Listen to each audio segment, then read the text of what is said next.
Hello, everyone, and welcome back to Life Study X.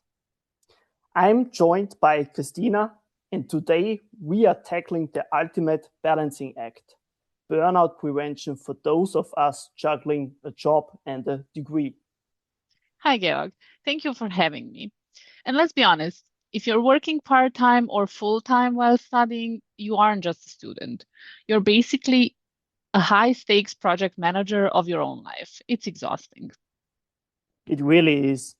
We are talking about people who have finished a shift at 5 p.m.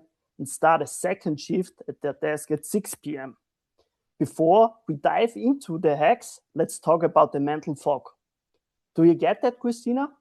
Where you are at work thinking about an essay, and then you're at home thinking suddenly about your boss? Every single day. That's the first sign of burnout, losing the ability to be present. You're physically in one place, but your brain is screaming about a deadline in another. It's like having 50 browser tabs open in your head, and the cooling fan is starting to whir really loudly. Yeah, exactly. So, hack number one to close those tabs would be the aggressive priority list. Since we don't have the luxury of 8-hour study days, we have to use the Pareto principle. Right. The 80-20 rule. The idea is that 80% of your results come from 20% of your effort. When I get home from work, I don't try to read the entire textbook. I ask myself, what is the one thing I need to understand to pass this module? I focus on the high yield info. Everything else is a bonus. Yeah, that's so important because it stops that kind of all or nothing thinking. But now let's address the elephant in the room, social media. It's the ultimate time thief for working students. It's so dangerous. We tell ourselves we are resting by scrolling for 30 minutes on our break, but your brain is actually processing thousands of pieces of data. Mm. That's not rest. That's just more work for your eyes and for your brain. It's basically data entry you aren't getting paid for. I love that. Unpaid data entry.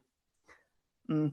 But my hack, I put my phone in a kind of jail, literally in a drawer in another room.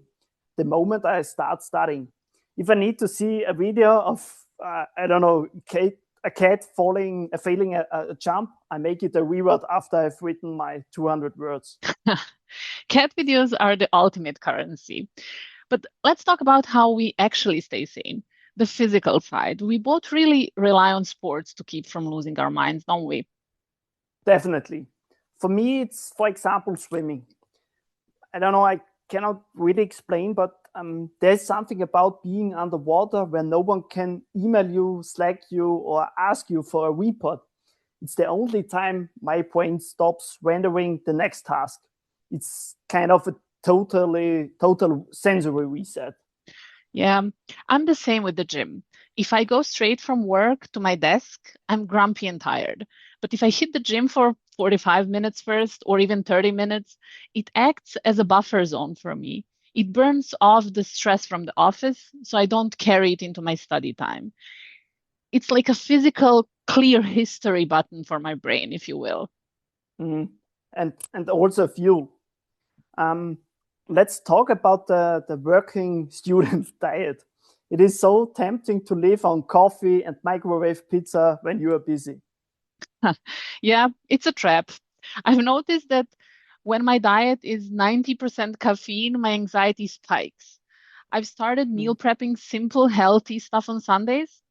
Even just a salad or some fruit makes a huge difference in my focus. It keeps your energy stable instead of that sugar high followed by a total crash cycle. Mm, mm, definitely, yeah.